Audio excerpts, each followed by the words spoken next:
We're live. Welcome. And this is the people out there. Welcome to folks who are watching on YouTube. We're glad to have you here. We are going to speak a little bit about the Labyrinth. I'm Larry Reimer, one of the Reimers of Reimer Hall. So I feel like Toad of Toad Hall. Each of you just say your names and whether you've done the Labyrinth and why you came to the seminar, so I'll know what to do here. So why don't we start, and I'll repeat your name for the folks at home. Dorothy Stroman. Yes. And I have done the Labyrinth quite a few times, and I came because Larry's idea of what ideas are so interesting. Well, okay, so Dorothy Stroman is here and has walked the Labyrinth before and just wants to hear some more ideas about it.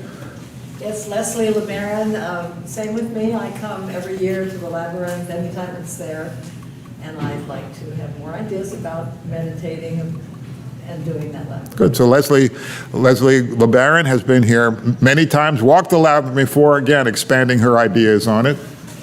John Harvey, I've walked it many times in other labyrinths, and partly just to be reminded of the history of why we're doing this. I've always found them to be very meaningful. Good. John Harvey's just interested, again, experienced in the Labyrinth, wants to know a little more about the history. Ann Taylor, I've been to the Labyrinth, and I'm here to be with people. Ann Taylor has done the Labyrinth before and is here to be with people, and we're glad to have you here. I'm Dottie Burma, and I've walked the Labyrinth many times. It's a big thing in the women's movement. And by the way, I'm going to get up and leave quite soon. That's why I didn't want to come in here, because I'm not leaving because I don't like the subject. And this man here, I've got to be somewhere in 11. Good. Dottie Berman here. She realizes the Labyrinth is very much part of the women's movement and is explaining that when she gets up and leaves, it's not because of something I said or did. Good. Tell us. My name's Howard Farbrough, and I don't know what the Labyrinth is. And we just started coming here, and we've been to a few of the seminars. We just came in because we're going up there. Great. Howard Farbrough is one of our visitors here, has never experienced the Labyrinth, and is interested in learning more about lots of things at UCG, including the Labyrinth. And I'm Sonia Franco, and same thing. Sonia Franco is with Howard, and same thing, same question. Tell us your name and why you're here. Yeah. I'm Jim Harper, and I have walked the Labyrinth here, but I don't know much about it, so I just would like to know some of the background. Great. Jim Harper is here, has walked the Labyrinth some, but wants to know a little more about the background. Daryl Hartman, I've done it many times, installed it many times, taken it down many times, and just thought I would double check and make sure I'm not forgetting something that I should. Good. Yeah. So Daryl Hartman is one of our regulars here who actually sets up and takes down the Labyrinth and wants to know if there's anything he's missing or has forgotten to do in terms of the Labyrinth. I'm Jean Cunningham. I have walked our Labyrinth and other labyrinths, and I don't know why. And I don't know why I feel so good when I walk a labyrinth, so I'm here to maybe fill in those gaps. Good. Jean Cunningham has walked the Labyrinth here and other places, but doesn't exactly know why and wants to see if there's anything she's filled in. We're just asking people who, their experience with the Labyrinth, say their name, and Sandy. I'm Cindy Ryder. What am I supposed to say? Oh, just anything you want. No, it's just what you want to know about the Labyrinth and why you're here. Oh, I just love walking the Labyrinth, and I never miss a chance to do it, and I always go in not knowing exactly why I'm there, and I always come out feeling so peaceful. Good. Sandy Reimer has walked the Labyrinth many times in many places, never knows exactly why she's there, but always comes out feeling peaceful with it. Want to tell us your name and just why you're here for the seminar and what you know about the Labyrinth? My name is Deborah Holt, and I'm just wanting to learn about it. I've never done it, and it sounded interesting and fairly new. Great. So Deborah Holt is here, and she's never done the Labyrinth and is really interested in learning about it. So we have a mixture of people who have lots of experiences with the Labyrinth, a medium level of experience with the Labyrinth, and none whatsoever. And we are I'm going to give some more background on the Labyrinth, some of my own experiences, and toward the end you'll have a chance to share really what the Labyrinth has meant for you as well. Walking the Labyrinth in this church has been one of the most profound spiritual practices of my life. Whenever it's set up at UCG, I walk it. I've walked labyrinths at Grace Cathedral in San Francisco, at the Kirkridge Retreat Center in the Pocono Mountains of Pennsylvania, on a spit of land in the island of Maui, up from Kapalua in Hawaii, on a little island off the coast of Bayfield, Michigan, at a UCG men's retreat in Camp Montgomery, right outside of Keystone Heights, on a homemade labyrinth path on a beach on the island of Iona in Scotland, and at the Notre Dame Cathedral in Chartres, and outside under the massive oaks adjoining the Kanapaha Prairie at the home of Ted Runyons and Diane Ferris. Diane, in fact, can you put the one from, there's one that Diane has made a picture of, but there's a picture of their labyrinth at their house, and that's down the way. It's the one with the grass in the middle of it. I'm going to give you some background on history and concept of the Labyrinth and how it came to UCG, and then we'll have time for you to share your experiences. Diane Ferris and Ted Runyons, longtime residents of Gainesville and members of UCG, introduced me to the Labyrinth. This is a labyrinth they've created in the side of their home on the Kanapaha Prairie that they do a lot of times of welcoming people and ceremonies of walking the Labyrinth. In the 1990s, they became familiar with the tradition of the Labyrinth, and they had a portable labyrinth made. And Andy, can you find that little package of the labyrinth that they bring together? They had a canvas labyrinth made to be a replica of the labyrinth at the cathedral in Chartres. And it comes to us in these bags. And they've had it made by Carlos Ace, who makes sets at the Hippodrome. Just a marvelous reproduction of the labyrinth, the way he did it, and it's marbled. And these are all laid out, Velcroed together, perfectly fits the sanctuary at UCG. It's 42 feet square, and it just is like the sanctuary there was made for it. And in fact, at one point, I'd hoped that maybe we could get a wood inlaid floor that would be a labyrinth, that we would have there regularly and permanently, and we just take the chairs off and we could have a labyrinth there. I was told that the only kind of people who can do that are like the crafts people who put the floor down in the Oval Office of the White House. This is way beyond anything we could imagine affording here at this point. Ted Runyons is a graduate of Episcopal Divinity School. He's been an organizational consultant for different companies, and he's used the Labyrinth a lot for team building, spiritual development. And Ted and Diane created this to use at different places. The first time I walked the Labyrinth was at Page Hall at Holy Trinity Episcopal Church here in Gainesville, with a little introduction from Ted. We can go back to just any picture of the labyrinth we have there. The oldest labyrinth we know of is at the floor of the cathedral at Chartres in France, dating back to somewhere around 1220. And we know that one's there, but we know it dates back to pre-Christian times in European native traditions. When it became too dangerous to take a pilgrimage from Europe to the Holy Land after the Crusades, which was considered something people should do in their lifetime, just like people of Islam make their pilgrimage to Mecca. These labyrinths were set up in the medieval churches of Europe, and notably this one. And people would come there and make that walk as a symbolic pilgrimage to a spiritual center, to Jerusalem. Our labyrinth is modeled after the Chartres labyrinth. One of the things, Sandy and I went to Chartres, we took the train from Paris, we were so excited to walk the labyrinth, and when we got there, we discovered it was all covered with chairs. You can't walk it. In fact, one of the persons who writes about labyrinths said when they did it, they started moving the chairs and the police came in and told them they couldn't do that. So the Cathedral at Chartres now does move the chairs on Fridays. So if you're ever in France, want to walk the labyrinth at Chartres, Friday is evidently the day to do it. But you can see this 1200 period of time, the center of the labyrinth looks just like the one we have as well. One of the early labyrinths in the US is at Grace Cathedral in San Francisco, which is this beautiful, massive cathedral.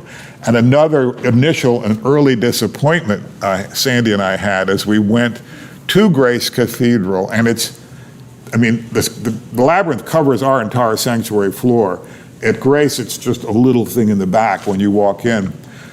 It was like a shag carpet, wasn't it? It was just what is this? It was, this didn't seem like what a labyrinth should be.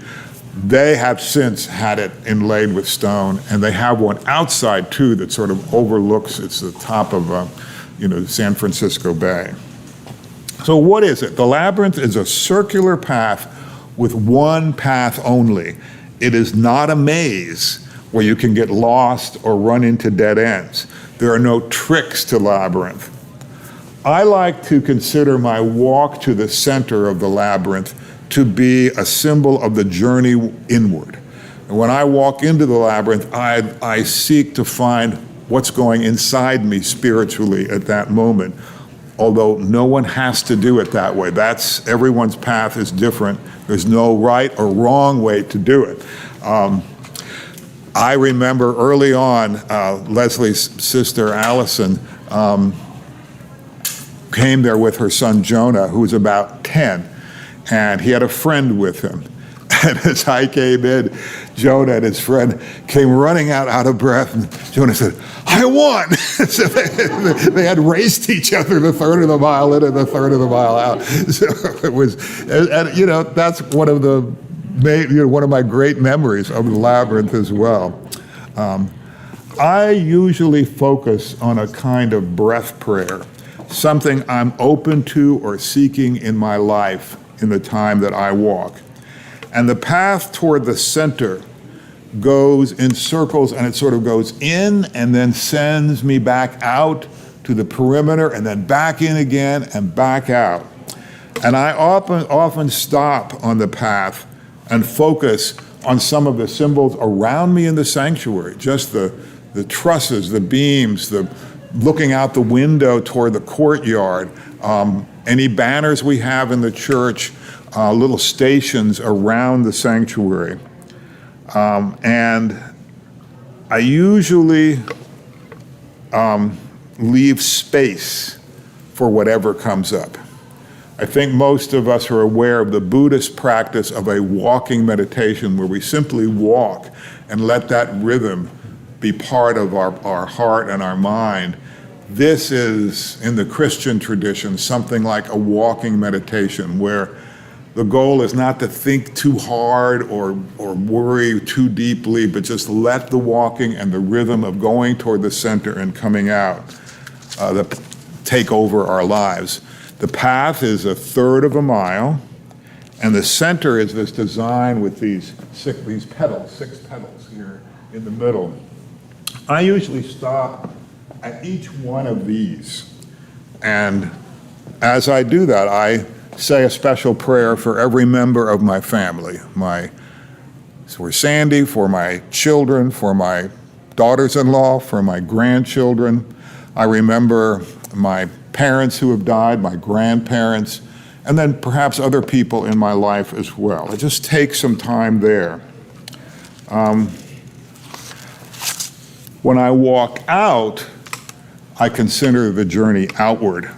I reflect on sort of what I've discovered in my journey inward. It's a good time for me to focus on what my life's journey needs at the moment. And I can pray for whatever it is I need. If I need calm at that time in my life, if I need courage, if I need strength, if I need light, I let that flow in me and around me.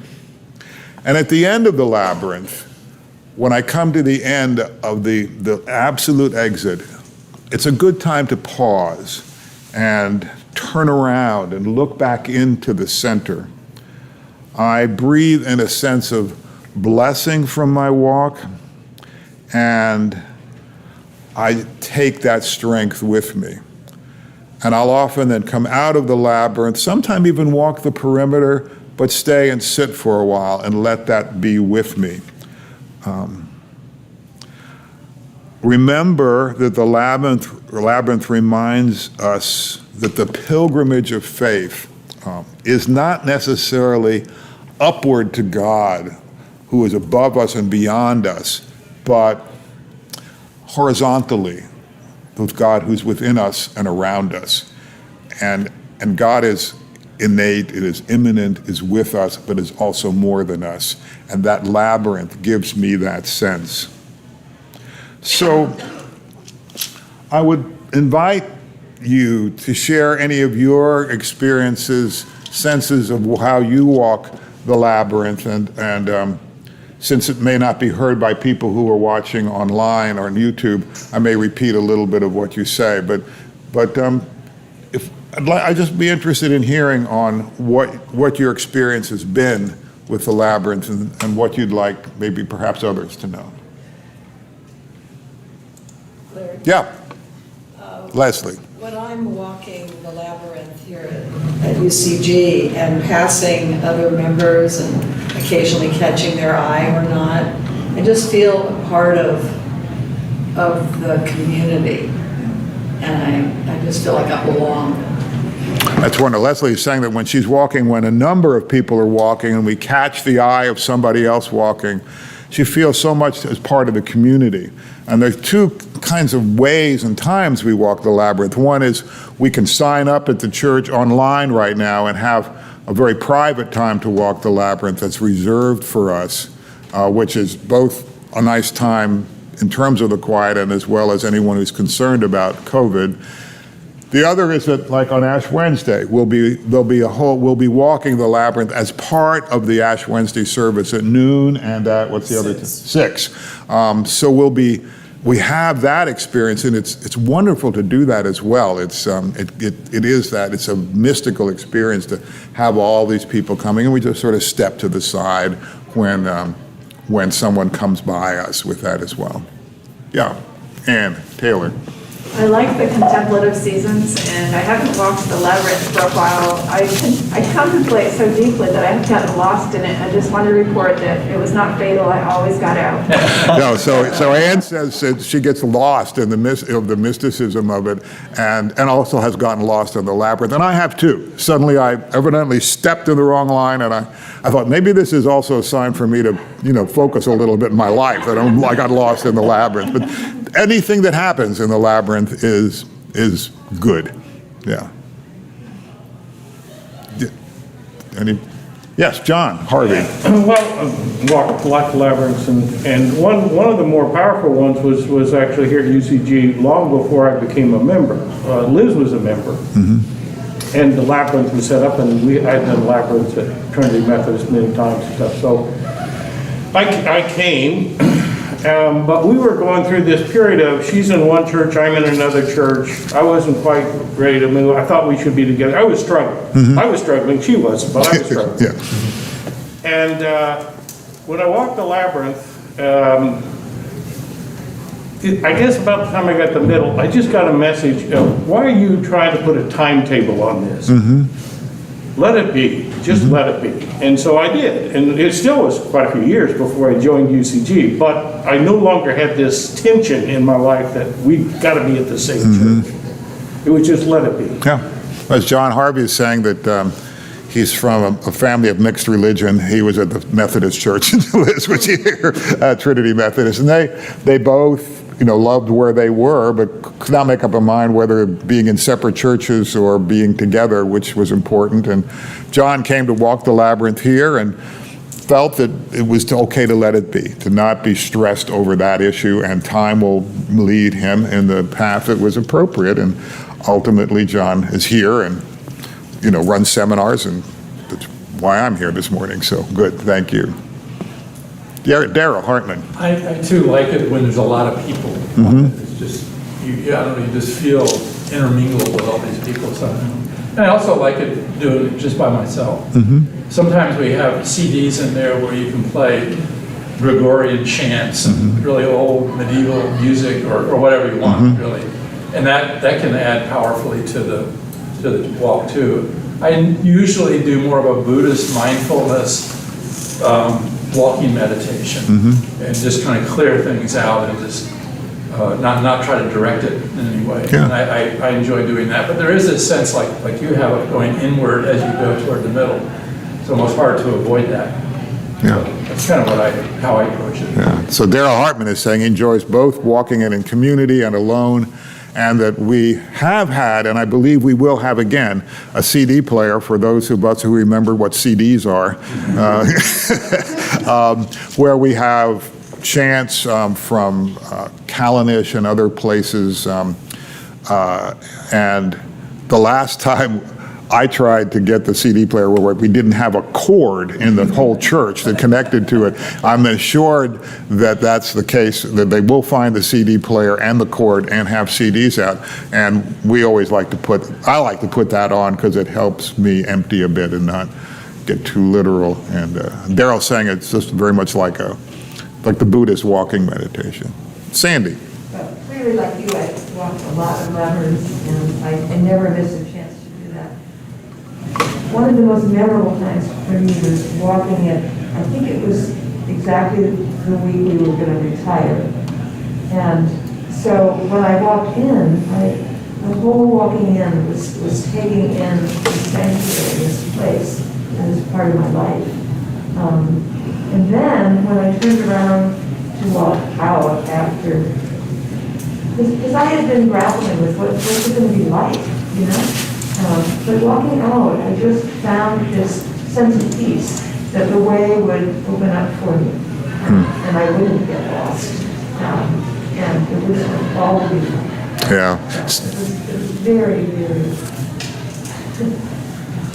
Sandy was talking about that, walking the Labyrinth just the week we were retiring, and that whole sense, any one of us, we retire when we leave our professions that give us an identity. What do you do? I could say what I do, and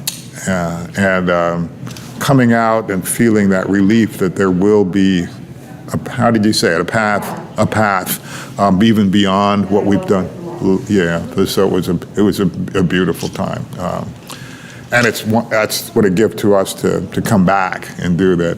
And the question we've all had is Sandy and I, what would our role be? And you can see today it's tap dancing, if you will. Yeah, it's a lot of fun. Yeah, Jeff. Well, I'm kind of a mongrel. My mother took us to a Christian church every weekend. My dad was Jewish by ethnicity, but his religion is really the work ethic. And the church, I've always held at arm's length, but coming to UCG and finding, of course, the culture and the fellowship here has been wonderful. But the Labyrinth kind of brought it together along with my meditation practice in the chapel.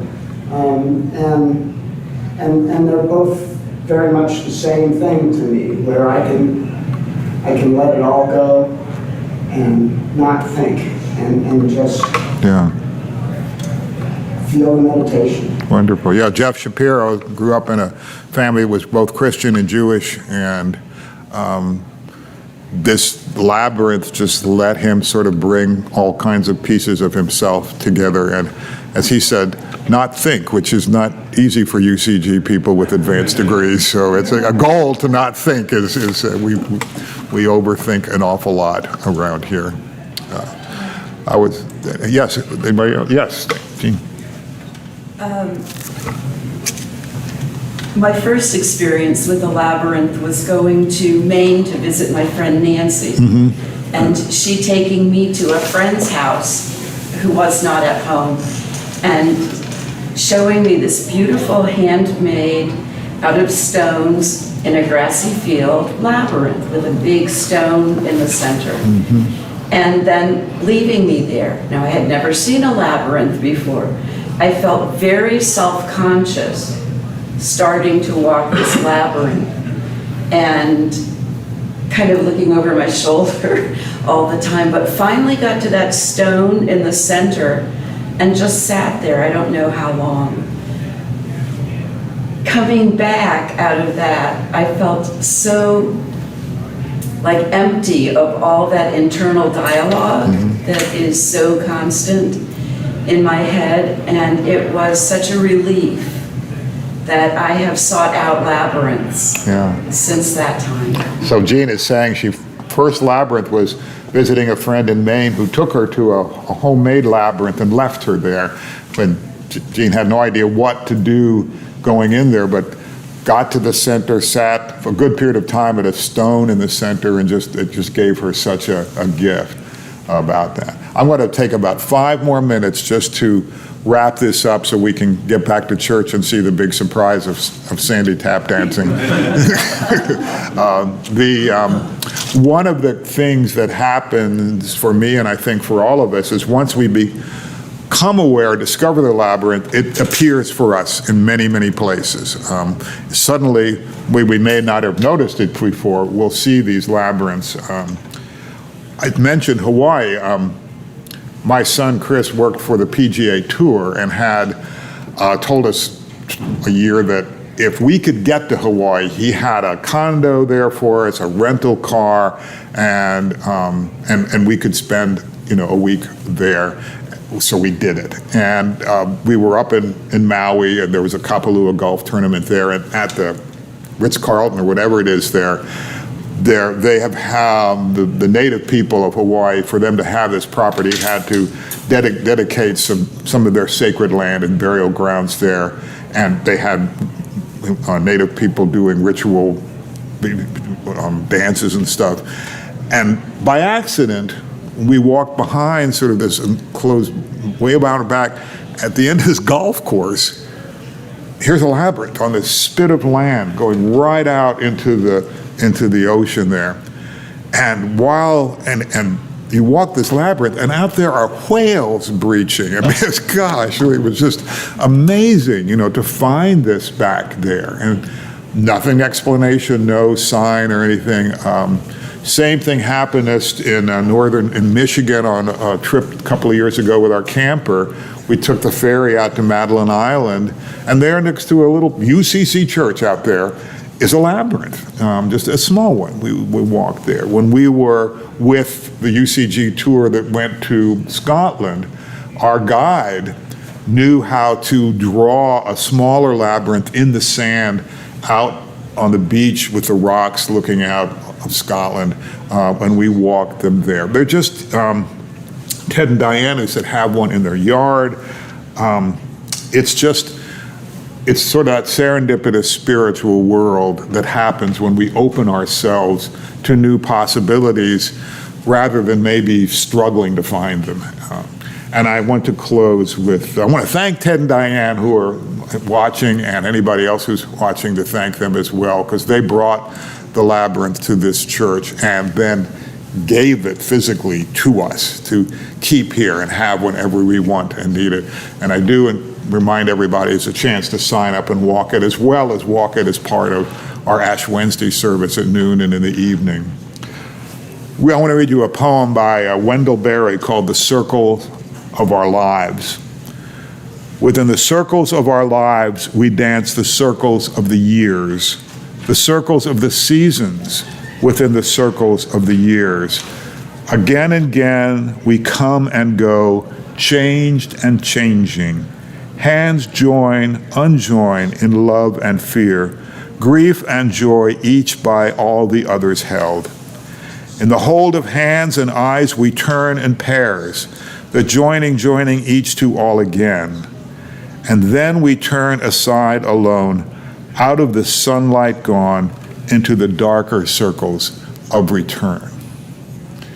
We often read that at memorial services here, the way we connect and reconnect with each other.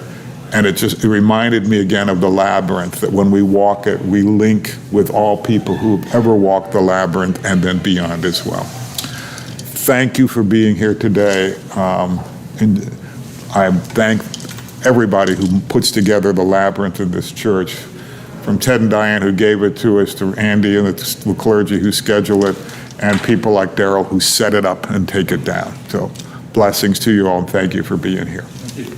Now we can get to go back to church. Thank you.